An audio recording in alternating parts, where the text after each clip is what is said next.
একজন এমন নারী যে বিড়ালের উপর জুলুম করেছিল আর তাকে বেঁধে ক্ষুধার্ত রেখে কষ্ট দিয়ে দিয়ে মেরেছিল, কিন্তু আল্লাহ ওই নারীকে জাহান্নামের আগুনে ঢেলে দেন। এটা ওই সময়ের ঘটনা যখন রাসূল সাল্লাল্লাহু আলাইহি ওয়াসাল্লাম মেরাজের সফরে ছিলেন। তখন আল্লাহ তাআলা নবীজিকে জান্নাত ও জাহান্নাম দুইটাই দেখিয়েছিলেন। নবীজি যখন জাহান্নামের পাশ দিয়ে যাচ্ছিলেন তখন একজন নারীর কান্না শুনতে পেলেন আর দেখলেন সারা শরীর লাহুতে ভরে গেছে, চামড়া ফাটা ফাটা, পিঠের হাড় যেন চিরে বের হয়ে আসছিল।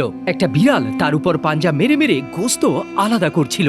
ওই নারী চিৎকার করছিল কিন্তু কেউ বাঁচানোর মতো ছিল না। রাসূলুল্লাহ সাল্লাল্লাহু আলাইহি ওয়াসাল্লাম জিবরাইল আলাইহিস সালামকে জিজ্ঞাসা করলেন, এই নারী কে? জিবরাইল আলাইহিস সালাম বললেন, ইয়া রাসূলুল্লাহ, এটা সেই নারী যে দুনিয়াতে একটা বিড়ালকে বেঁধে রেখেছিল, না তাকে খাবার দিয়েছিল, না পানি, না আজাদি। বিড়াল খাঁচার ভিতর থেকে যতটুকু পোকামাকড় পেরেছে ততটুকুই খেয়েছে। ওই বিড়াল ক্ষুধার্ত থেকে কষ্ট পেয়ে পেয়েই মারা গিয়েছিল।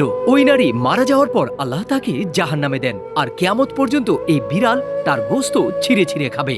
রাসূলুল্লাহ পরে সাহাবীদেরকে বললেন, জাহান্নামে নারীদের সংখ্যাই বেশি থাকবে। তিনি আরো বলেন, যে ব্যক্তি আল্লাহর কোনো মাখলুকের উপর জুলুম করবেন, কিয়ামতের দিন আল্লাহ ওই মাখলুককে দিয়ে তার উপরে বদলা নিবে। আল্লাহু আকবার।